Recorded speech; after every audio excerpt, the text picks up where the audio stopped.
મારા વાલા પ્રિયો, તમે કેમ છો? તમે સ્વસ્થ છો ને? ઈસુ ખ્રિસ્ત તમને પ્રેમ કરે છે, તમારા પ્રત્યે પ્રેમાળ છે. શું એટલા માટે તે રોજ વાત નથી કરતા? શું તમે તેમની સાથે ચાલો છો? આ કાર્યક્રમને ઈસુ સાથે ચાલવું એમ કહેવાય છે ને, તો પછી શું રોજ આપણે ઈસુ સાથે ચાલીએ છીએ? જો બે લોકો સાથે ચાલે તો શું તેઓ શાંત રહેશે? ચાલતી વખતે વાત કરતા રહેશે?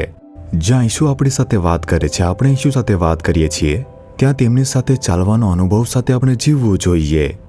આપણે તેમની સાથે દરરોજ વાત કરવી જોઈએ. જો કરશું તો આપણે જીવનમાં વિજય થશું. કેટલાક સમયે શું હું આ કરી શકું છું? શું હું તે કરી શકું છું? ભયાનક પરિસ્થિતિમાં આપણે વિચારીએ છીએ.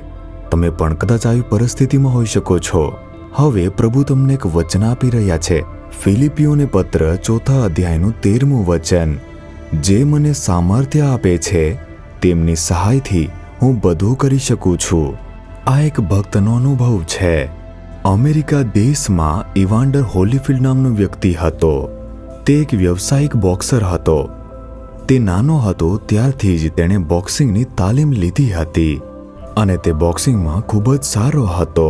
તે વિશ્વ ચેમ્પિયન બનવા માંગતો હતો, એટલે તે નાનપણથી જ તેના માટે તાલીમ લેતો.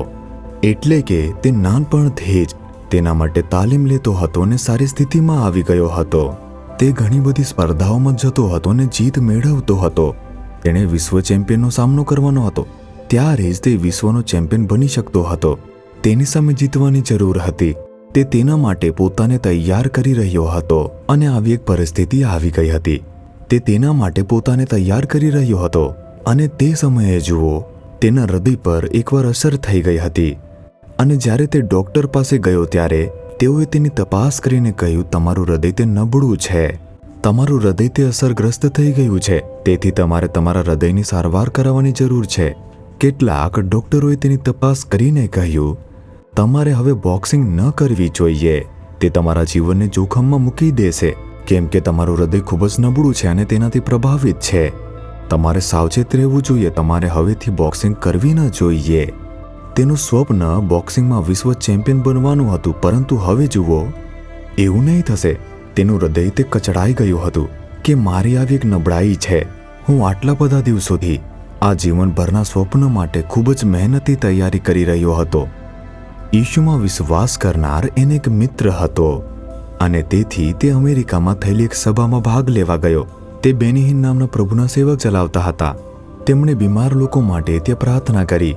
જ્યારે તે સભામાં ભાગ લેવા ગયો, ઈશુના હાથે તેમને સ્પર્શ્યો અને તેમણે તેનું હૃદય સાજું કરી નાખ્યું. ઈશ્વરના સેવકે કહ્યું, ઈસુ ખ્રિસ્તે તને સાજું કર્યું છે, એટલે તું જા અને લડાઈ કર. તેને ખૂબ જ વિશ્વાસ થઈ ગયો હતો અને તે પ્રભુ પાસે ગયો. એક બાજુ ડૉક્ટરો આ કહી રહ્યા છે અને તમે મને ઈશ્વરના સેવક દ્વારા સ્પર્શ કર્યો છે અને તમે વિશ્વાસના શબ્દો કહ્યા છે. પ્રભુ, હું આગળ શું કરું? પ્રભુએ ફિલિપી 4:13ના આ વચનની દ્વારા તેમની સાથે વાત કરી કે મને સામર્થ્ય આપનાર ખ્રિસ્તના દ્વારા હું બધું જ કરી શકું છું. મારી શક્તિ દ્વારા, તમારી શક્તિ નહીં. તમારું જે શરીર છે તેના દ્વારા નહીં. તમારું શરીર નબળું છે. હું જ તમને મજબૂત બનાવનાર છું. હું જ તમને બધું કરવા સક્ષમ બનાવું છું. હું જ તમને વિજય આપનાર છું, તેથી ડરશો નહીં. અને આ વચન દ્વારા પ્રભુએ તેમને હિંમત આપી. તેમના હૃદયમાં એક મહાન હિંમત આવી ગઈ. તેમણે રોજ આ વચન કબૂલ કરવાનું શરૂ કર્યું કે મને સામર્થ્ય આપનાર ખ્રિસ્ત દ્વારા હું બધું જ કાર્ય કરી શકું છું. તે બળ આપે છે. ખ્રિસ્ત દ્વારા મને ખૂબ જ બળ મળે છે, શક્તિ મળે છે. જેમ જેમ તેણે કબૂલ કર્યું, એક મહાન હિંમત અને નવી સામર્થ આવી. અને ત્યાર પછી એક એવો દિવસ આવ્યો અને ત્યારે તેણે બોક્સિંગ મેચમાં ભાગ લીધો. તેને ભવ્ય વિજય મળ્યો. તેને વિશ્વ ચેમ્પિયન જાહેર કરવામાં આવ્યો. તેને એક મોટો અને ભવ્ય વિજય મળ્યો. તે કેવી રીતે શક્ય છે? ઈશુએ તેને બળવાન બનાવ્યો. આજે તમારા જીવનમાં તમે કદાચ પરીક્ષાની તૈયારી કરતા હશો, તમે કદાચ ઇન્ટરવ્યૂની તૈયારી કરતા હશો, તમે કદાચ તમારી બઢતીની આયોજન કરી રહ્યા હશો, તમે કદાચ વ્યવસાયની આયોજન કરી રહ્યા હશો, તમે કદાચ નોકરી શરૂ કરવાનું આયોજન કરી રહ્યા હશો. તમે આ વચન કબૂલ કરો, હું ખ્રિસ્ત દ્વારા બધું કરી શકું છું. જે મને સામર્થ્ય આપે છે, તે મને શક્તિ આપે છે, તે મને શક્તિ આપવાના છે અને મને તે કરવા માટે સક્ષમ પણ બનાવશે.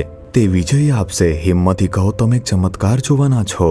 તમારી સેવાને લગતી બાબત હોઈ શકે, તે પ્રભુ છે જે તમારા સેવા કાર્યમાં તમને વિજય આપવાના છે. શું વિશ્વાસ કરીને કહો છો? જમણો હાથ ઊંચો કરીને કહો, હું ખ્રિસ્ત દ્વારા જે મને શક્તિ આપે છે દરેક કાર્ય હિંમતથી કરી શકું છું. હું ખ્રિસ્ત દ્વારા જે મને શક્તિ આપે છે દરેક કાર્ય હિંમતથી કરી શકું છું. Amen, amen.